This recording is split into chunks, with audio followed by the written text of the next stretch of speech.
Nothing concentrates the attention more than an animal that can kill you.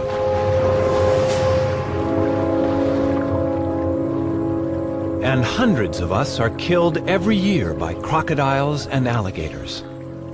These reptiles have been top of the food chain for more than 200 million years.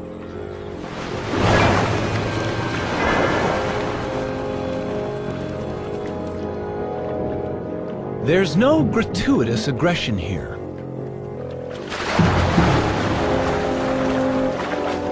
They're just doing what comes naturally. They're nature's cleanup team, snatching the weak from the herd or scavenging the already dead. They help keep the world a healthier place. Wherever crocodiles and alligators live, humans are a late arrival. We've only been a part of their world for less than 100,000 years. And just how dangerous they can be, we've learned the hard way. So what are the secrets behind their long success as the animals at the top of the heap? The ultimate predators.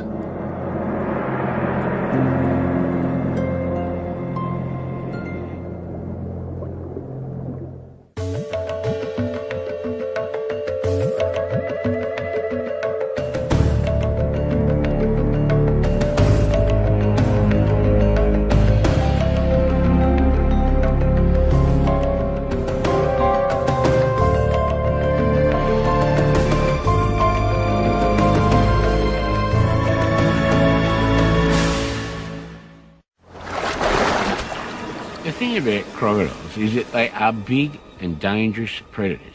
There's no mistaking that. They'll take you, they'll grab you, they'll rip your arms off, your legs off, they'll eat you. And that's what crocodiles are about. And if everybody can just accept that from the start and act accordingly, there won't be half the problems there are today. What you have here is really the ultimate predator that's evolved and designed to eat things from the water's edge. Professor Graham Webb gives it to you straight from the crocodile's mouth. He's studied Australia's crocs for over 30 years. The tale he's lived to tell is not only that these are the world's most dangerous animals, but that their behavior is surprisingly predictable. Rob Brettel shows how. Crocodiles actually work on eyesight and vibration. Out of sight, out of mind. Now, I'm going to slip in and swim across with this big fellow. I won't splash, otherwise that'll attract him. This is not to be tried at home. Rob Brettel is putting his trust in a crocodile's instincts, unchanged in millions of years. Rob knows exactly how and why crocs do what they do. Now I'll splash.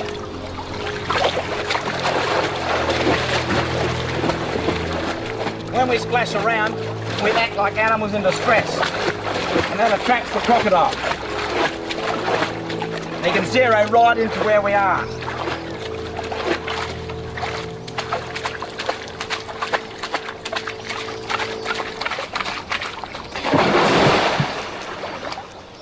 Just don't swim with them. Thank you.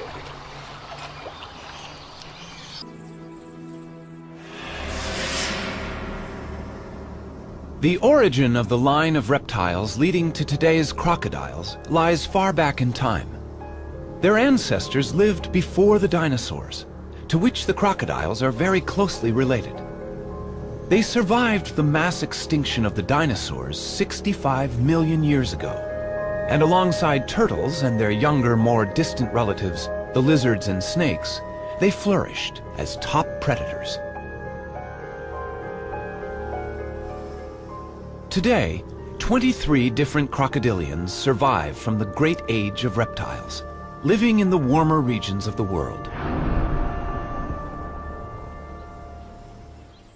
Most crocodiles and alligators look very similar, but size and shape does vary, often according to what they hunt.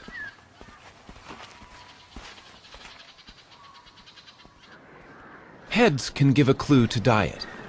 Broad heads and jaws are powerful enough to handle a wide range of prey.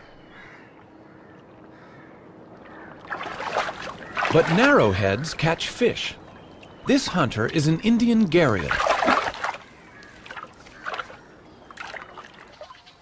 The very largest of crocodilians may be more than 20 feet long, and most adults are generally sluggish on land. But there are exceptions. This South American caiman is quite nimble.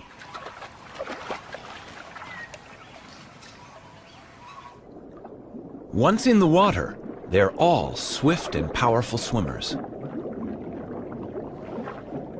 For both crocodiles and alligators, water not only hides them, but will help them to hunt fast when the moment is right.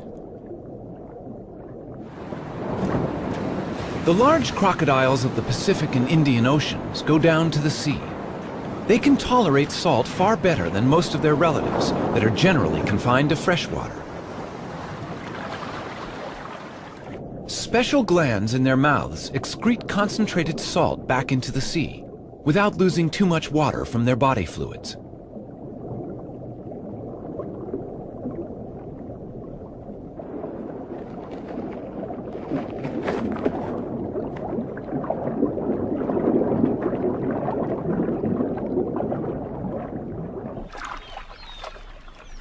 So what is it that all crocodilians have in common?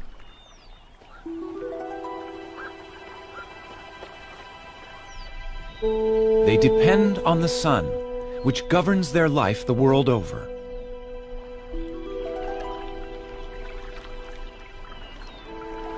Overnight, the water's been the warmest place for the crocs to be. But now they sense it's warmer on land and go ashore to bask in the morning sun. In effect, they are recharging their batteries. Unlike warm-blooded creatures that need to eat regularly to produce body heat, reptiles are able to control their body temperature by absorbing heat from their environment. Their energy needs are greatly reduced, and as a result, they can survive on very little food for long periods of time. Throughout the day, crocs regulate their temperature by moving in and out of the water or by gaping, which cools the head as moisture evaporates from the lining of the mouth. In the tropics, the sunlight is strong by 10 in the morning, hot enough for the crocs to begin a return to the water for comfort. They'll not bask again till about 4 in the afternoon. A sense of time, a sense for temperature, and many other senses keep crocodiles in touch with their world. Graham Webb. The senses of a crocodile are all concentrated around the head, and it's really quite a remarkable sort of system, because what you have is they can breathe through the end of the snout, and the sense of smell is all in here. Their eyesight is very acute, and they have binocular vision, so they can orient their head and use it to range find and tell how far away prey is. All down here, each of these scales, has sensory perception. They can feel vibration in the water, and this is their hearing in here, the little ear flap, in which they can hear acutely and also pick up vibrations. So that, again, if there's something vibrating, they can turn around and face it and work out exactly where it is. So that when a crocodile lifts its head above the surface of the water, it's a little bit like the periscope of a submarine, and everything is alert and working, the whole sensory mechanism of the animal. And that's the sensory control behind the stealthy approach of this powerful hunter to within a yard of its prey without any hint of alarm.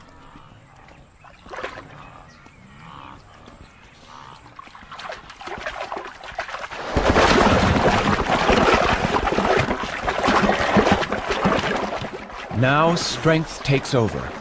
Jaws that can grip over 400 pounds of struggling wildebeest with apparent ease.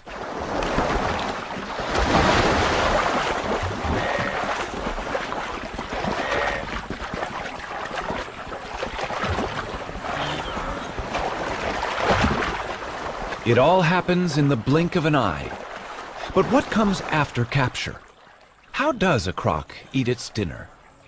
How do crocodiles eat? They do it in two ways, but the same principle is used.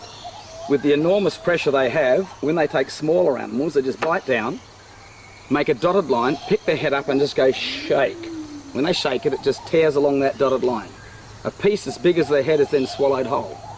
With larger animals, like dead animals on a riverbank, they come in, they go chomp onto it, then they spin, and the large animal sits still, and this just tears that piece out.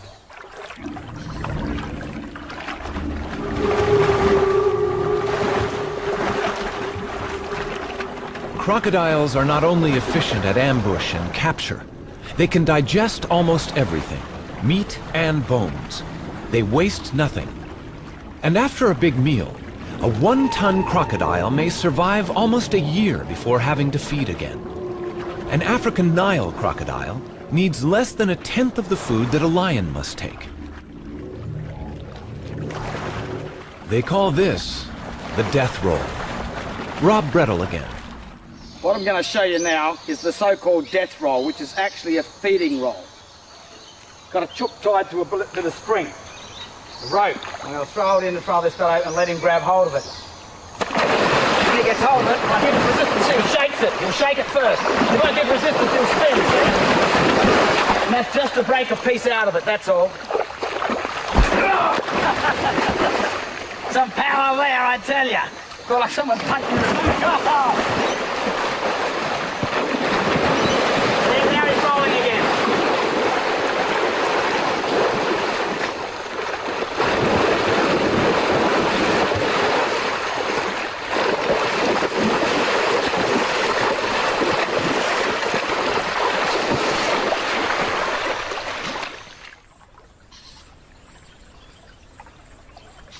The feeding roll is an instinctive reaction, essential to deal with a large, tough carcass, such as this hippo.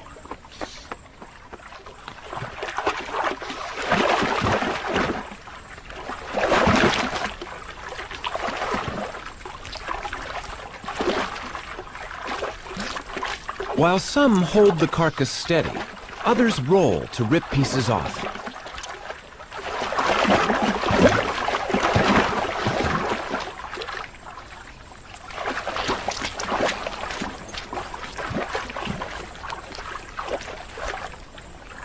There seems to be enough to go around without a fight. But how unusual is this sharing? Crocodiles tend to be very solitary animals, and they feed alone and look after themselves alone and don't trust their next door neighbour. But on occasion, they seem to work together. Now, sometimes this is because there's just a lot of food in one place and they all come together and they sort of decide, let's not fight each other, there's plenty of food. Other times it really does seem as though there's real cooperation where they're helping each other. But that's sort of the exception rather than the rule. At Ndumo, in South Africa, the exception can be seen once or twice a year when the gates on this dam are opened. An artificial flood races downriver.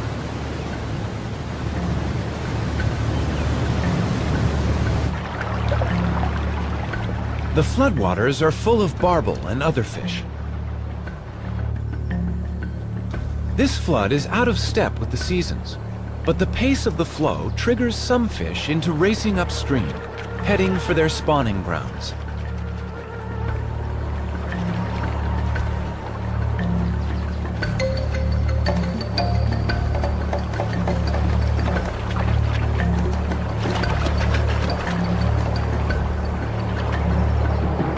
Crocodiles on the river caught the smell of this floodwater 4 days ago when it was released 100 miles upstream.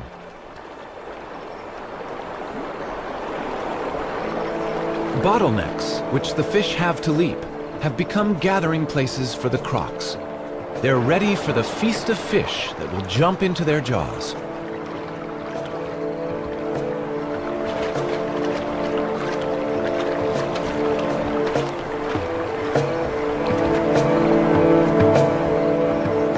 Crocodiles have learned to take advantage of this artificial flood. but may have gathered like this during natural floods for millions of years.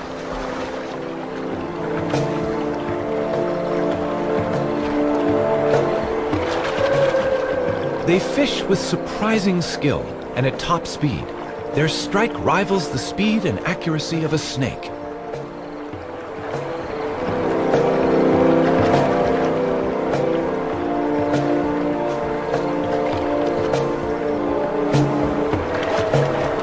Their success relies not only on their skill, but also on their ability to learn.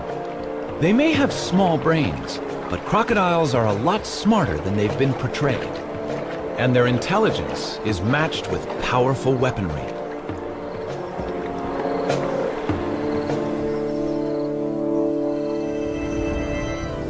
Teeth are shaped to pierce or grip, to cut or crush, but not to chew. Sensory cells detect vibration. The jaws are opened by relatively weak muscles, but powerfully closed to grip heavyweight prey. A valve seals the throat when the mouth is open during underwater attack.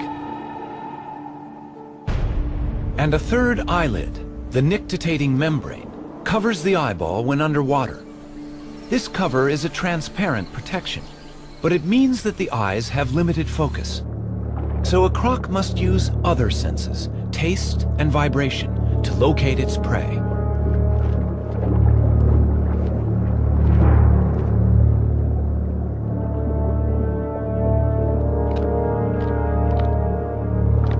Above water, the eyes are essential to hunting. Set high on the head with binocular vision for judging distance. The pupil, a mere slit by day, can open wide at dusk or in darkness. Look for crocodiles in the dark, and another secret of their excellent night vision shines back at you. At the back of the eye is a mirror-like layer, the tapetum. It reflects light back into the eye, doubling its sensitivity. Crocodiles miss little, even in the dark. Most people don't think about crocodiles as communicating with each other, but in fact we've learnt that they do. And they have a really rich repertoire of visual signals and sound signals that they use, but they're subtle. So, for example, a crocodile can lift its head. Doesn't seem to mean much, but it actually is this crocodile saying to that crocodile, okay, I give in, you're the boss. A crocodile can arch its tail. That's another signal saying, I'm in a really aggressive mood. If you don't get out of the way here, I'm going to hit you. A crocodile can vibrate its sides very rapidly and generate a signal that goes right down into the water and carries a long way. That tells everybody else that the crocodile is there and it's aggressive. So that when you look at crocodiles, they often seem to be just sitting there doing nothing. But in fact, they're very alert, very conscious of each other, and always giving little signals to each other to make sure who knows who's at the top of the peck order. Very important in crocodiles. Lifting the head is important body language at mating time. This could be a small male or female, signaling submission to a much larger male. Small females are afraid to mate with mature males because they risk injury.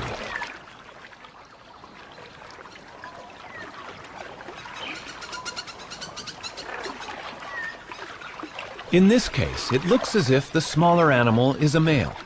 It's being chased out of the territory.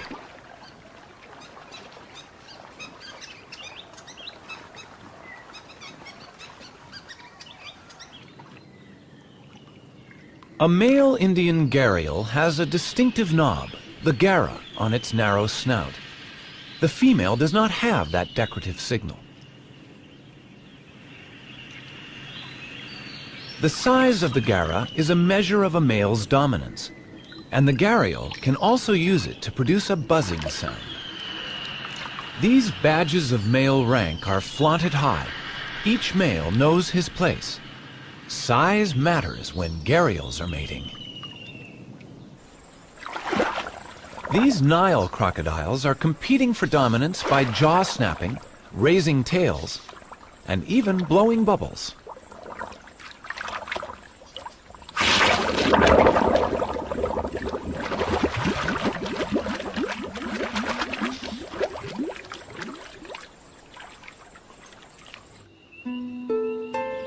But it's in the Florida Everglades that the loudest advertising for mates can be heard.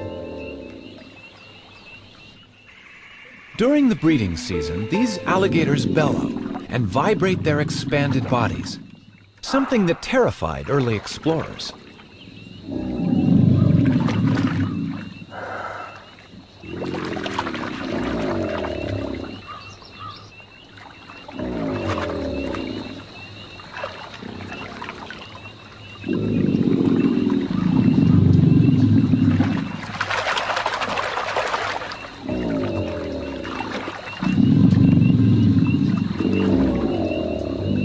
The underwater sounds can be heard far off, but their postures and bellowing assert local supremacy.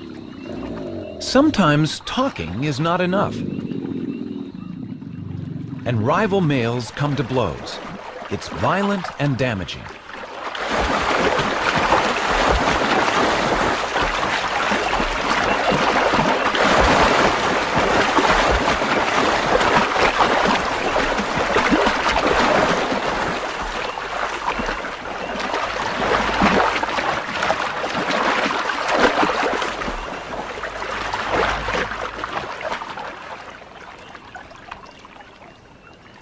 The victor emerges.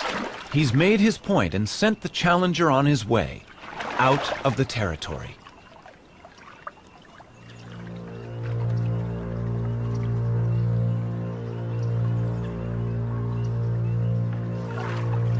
A smaller female alligator, like a groupie following the fight, begins to court the male.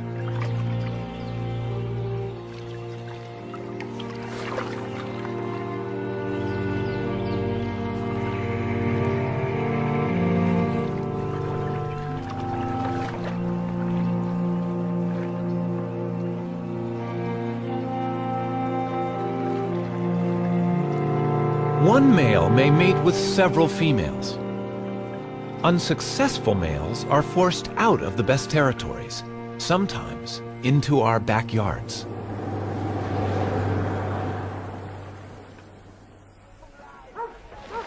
As human populations have increased in Florida, this scenario has played out more and more frequently. The alligators have a problem, but people don't necessarily see it that way. To a homeowner, the reptile is a nuisance, one that needs to be dealt with. Pesky critters. Okay, what was the address? All right, listen, keep everybody away from him and we'll be there as fast as we can, okay? No, we're heading there right now. Okay, thank you. In Florida, we have over 1 million alligators, and we have 14 million people, so we have an alligator for every 14 people, and the alligator habitat is continuing to shrink every year. There's less and less alligator habitat, but the alligator population is going up. They're continuing to breed and reproduce. It's the alligator breeding season, and the alligators are becoming very territorial. They're fighting among themselves, chasing each other out of the area, and eventually they're ending up in the urban environment. They're really alligators looking for love in all the wrong places. Unwelcome alligators turn up in some 8,000 places a year. Todd Hardwick is not the only rescuer available to retrieve them, but he gets his share. The state of Florida licenses him to relocate the small ones and to sell the largest as meat and skin. To youngsters playing in this lake, alligators can be more than a nuisance. They can kill. Todd is surprised to find the kids playing here. He's already baited the shoreline to trap some alligators reported earlier, and he warned local residents to stay away. Two of them reported out here, Jill, a 10-footer and a 6-footer. I came out last night in the rain and set some baits and I think you got one on this one. see some movement. Hopefully, this isn't the 10-footer. I hate to go in the water with one that size. Oh. Todd and his team usually set their snares overnight and bait them with fish or with an animal killed on the highway. Now they have an angry alligator in the net. All they have to do is get it from there to the truck. Go, go, go. Tighten down, tighten down. Get him off my legs.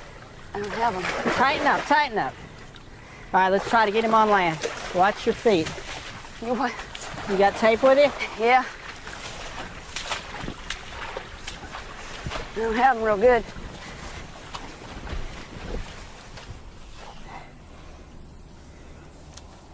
Hurry. Hold him steady. Let's get some tape on this guy. Hold them tight. Even with his mouth taped shut, the alligator will throw his extremely hard, bony head and jaw against your shin or ankle and can actually break a bone. The tail is quite dangerous.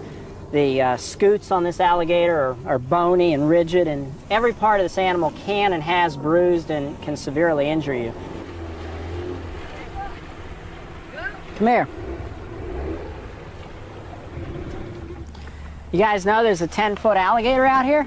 Really? Yeah, there's two alligators. There's an 8-footer and a 10 to 12-footer. We just caught the 8-footer. See him in the back of my truck? Good, you better get in here. We have a freaking alligator. The big one is out here where you're playing. Okay. You didn't know there was alligators out here? You're not afraid? You guys want to see the one that we just caught? Yeah, let's see. Come on up here.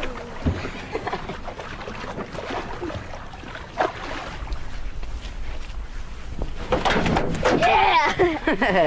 Hell yeah. Come on up here a minute. This is the baby. Baby. The baby. You're out there playing with the mama. Or the daddy. They say he's 10 foot or bigger. You look pretty tasty dragging behind that boat. Hey, good stuff. But you guys be careful out there.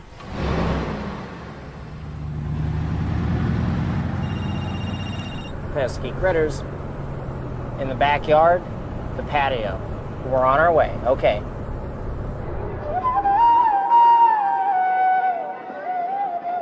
The problem is even greater in India. Millions of years ago, the rivers teemed with crocodiles. Now they teem with people. The river is central to these people's daily lives. So much so, it is considered sacred. When life is over, it is to the sacred river they commit their dead.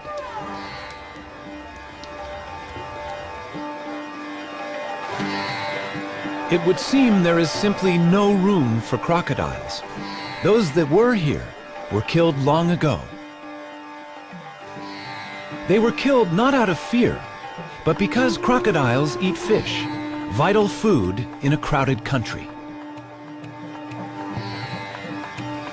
India's marsh crocodiles, or muggers, certainly do eat fish. But more importantly, they also prey on animals like otters that eat many more fish. So these crocodiles are crucial in maintaining healthy fish stocks. But the problem is one of perception. Fishermen have hunted the crocs almost to extinction. The Madras Crocodile Bank was set up to save these reptiles.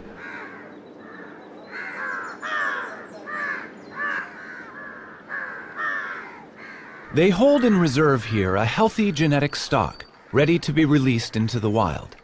The only problem? No one wants them there.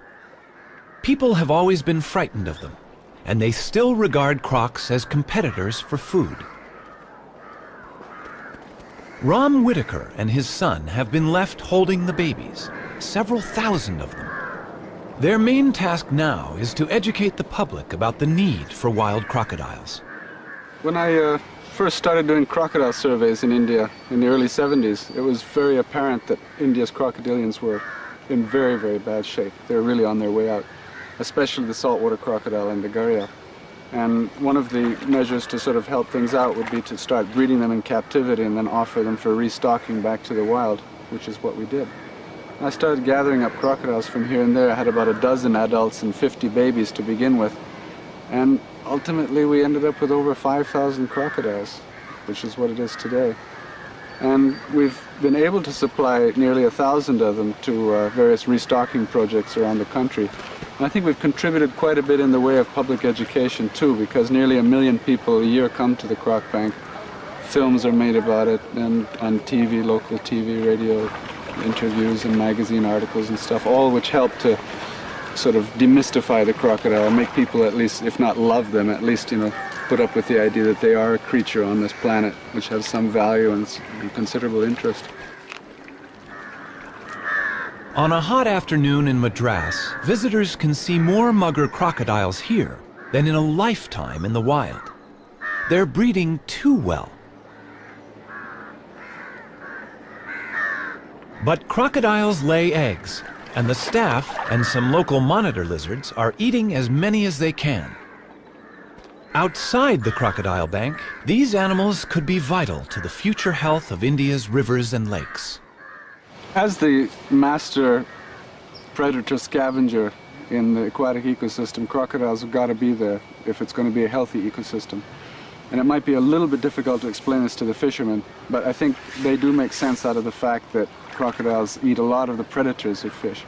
They're essential to any good fisheries.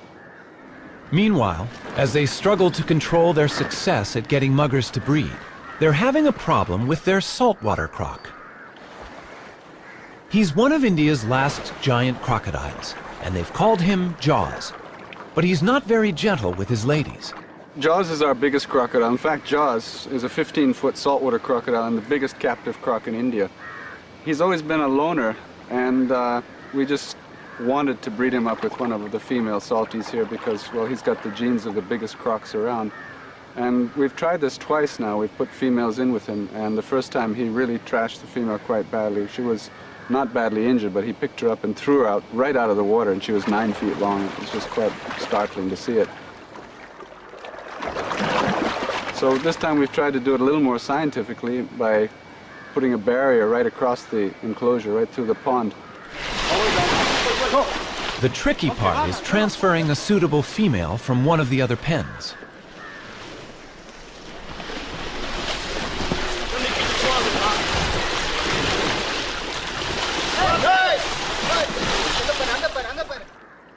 Yeah, I think ultimately we will find a female who's compatible with Jaws. I mean, they're just like any other animals. There's a very definite compatibility factor here. And he's used to being alone all these years, and suddenly we chuck a female in with him. He's got to get used to her. They've got to smell each other, they've got to get to know each other, and then I'm sure it'll happen.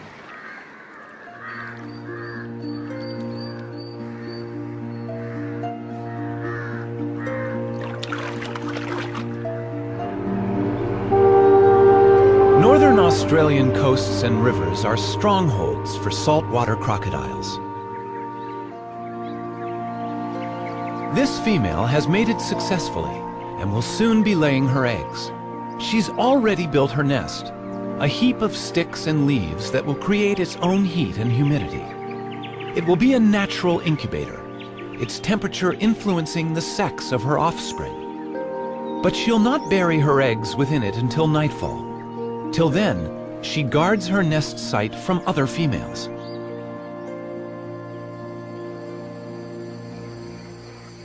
In a trance-like state, she begins to lay. It's a moment Rob Brettel has been waiting for. Good morning. 2:30 a.m. in the morning.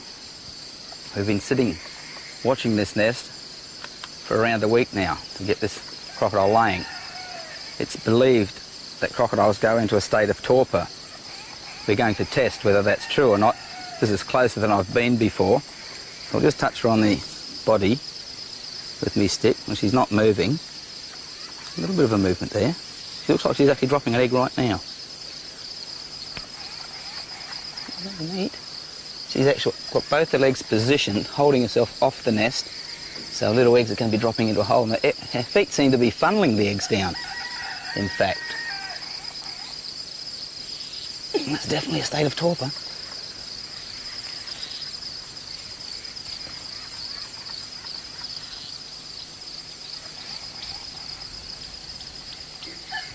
Oh, she just dropped one. Geez, the hole's deep. There's one. Now this is the first time this has ever been filmed. Taking an egg from a crocodile as she lays it. I've been playing with them for 24 years. This is the first time this has happened. I tell you what, it's really exciting.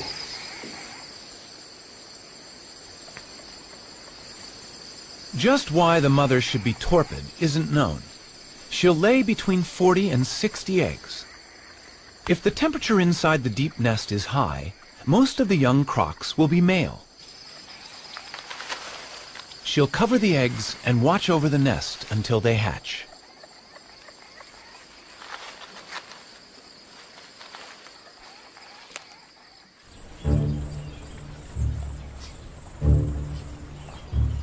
In Africa, crocodiles build a very different type of nest. This female crocodile has laid her eggs in sand, less than 60 yards from the river. The sand she's covering them with will keep the eggs at a modest temperature, hidden from the glaring sun, which could dry them out.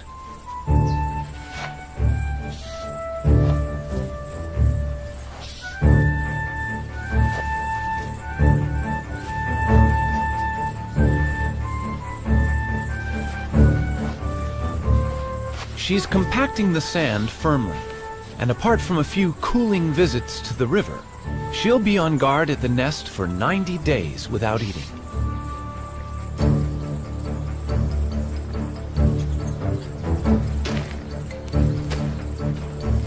Her eggs are always at risk from egg thieves, such as a monitor lizard or a mongoose.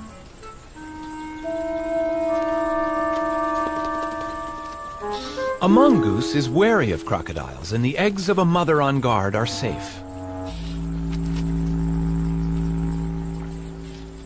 But this nest is vulnerable. The crocodile is away for a moment, cooling in the river. The eggs were almost ready to hatch.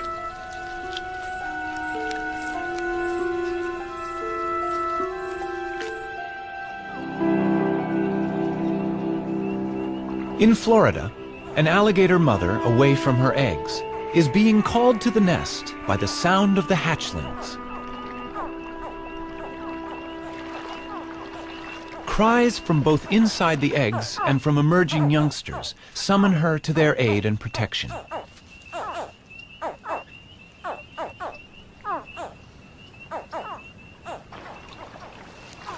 She can't resist their calling. Instinctively, she clambers up to the nest.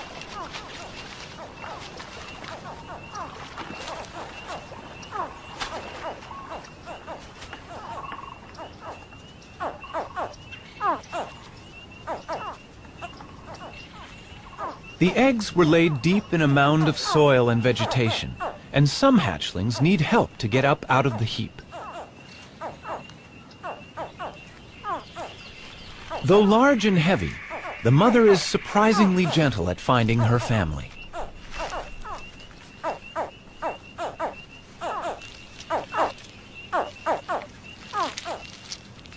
Mother's next instinctive duty is to get her young down to the water.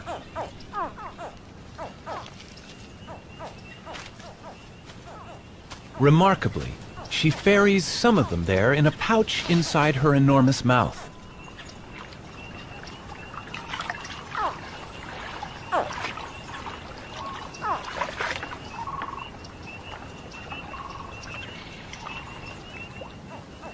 While she's busy, others strike out on their own.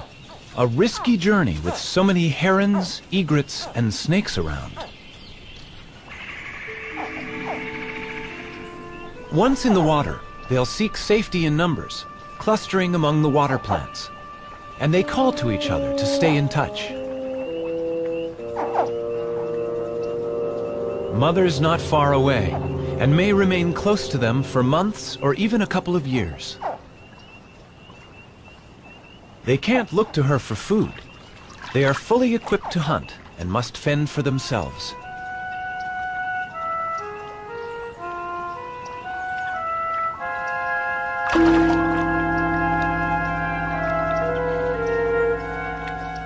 but it's foolish to stray too far.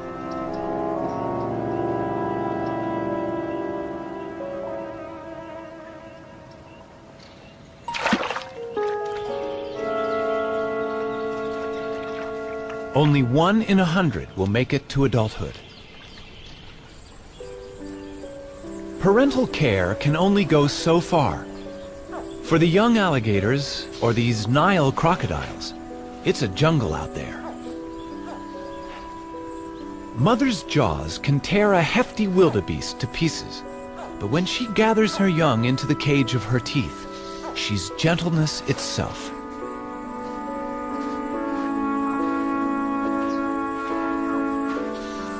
Safe in the pouch of her mouth, she delivers some of her family to the water.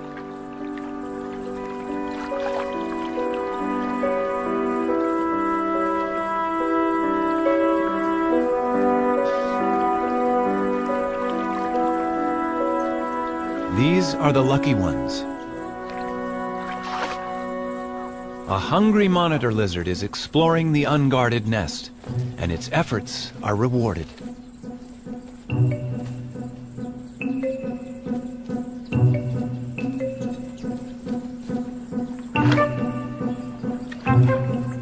While young, even these top predators are bottom of the heap.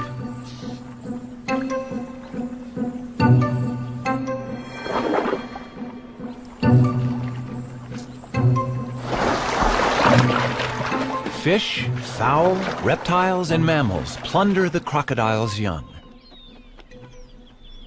But there are ways of fighting back. Young caimans in Venezuela have been clustered together in a caiman creche.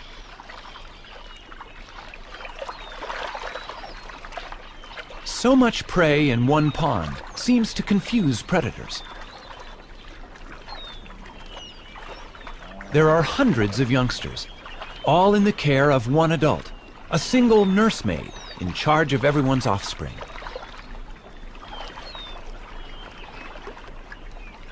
But for how long are any young crocodiles safe from their own kind? As a baby, this youngster was at no risk from adult crocs. But from about the time it turned 1 year old, it's been on the menu. For the first 4 or 5 years of its life, it needs to be wary of adults that may associate its size with prey and not recognize it as one of them. It's the right size, and the top predator asks no other questions.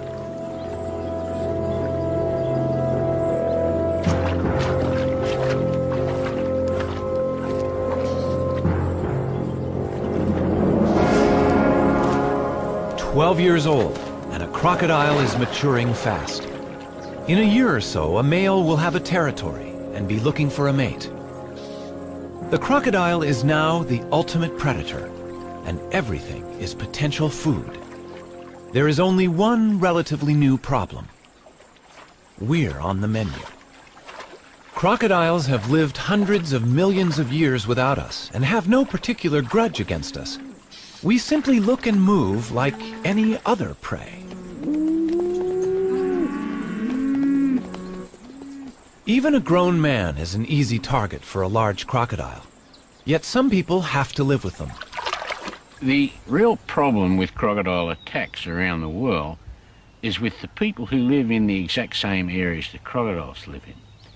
It's not with the people who live in the cities around the world who do their hunting and gathering in supermarkets. It's with the people who depend on the same areas as the crocodiles do for their water, for their food, for their livelihoods. This is where most of the world's crocodile attacks occur, because everyone's survival is dependent on using the exact same resource. They're in full competition. In Australia, residents relax around crocodile-infested waters. There are plenty of signs, warnings, and instructions, but where people relax, common sense often forsakes them entirely.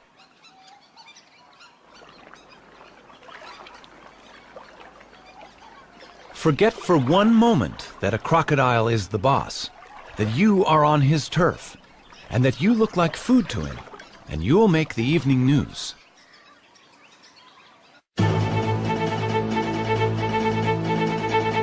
Trying to drag Mrs. Panqui to the river, the croc lacerated her chest and liver. She's now in intensive care in Darwin. Meadows is the second person to die a gruesome death following crocodile attacks in the past 2 weeks. Conservation Commission rangers then began their hunt for the suspected killer croc in earnest, and in the small hours of Thursday morning they caught and killed a 4.5-metre monster. A quick examination of its stomach contents revealed more decaying human remains. The severed head of the slaughtered reptile, along with the human remains, had been flown to Darwin. What makes crocodiles so dangerous is they can hide in almost nothing, they can hold their breath for hours, and lay motionless for hours. They're what I call the ultimate waiter. Now here, the water isn't very deep, you'll notice. That's how deep it is.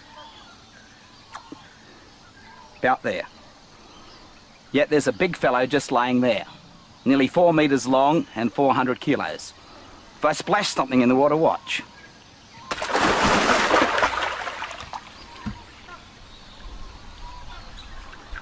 Whop, he's gotcha. It could have been the reptile's primeval ferocity that led the first settlers of crocodile country to hunt them so mercilessly. Hundreds of thousands were slaughtered.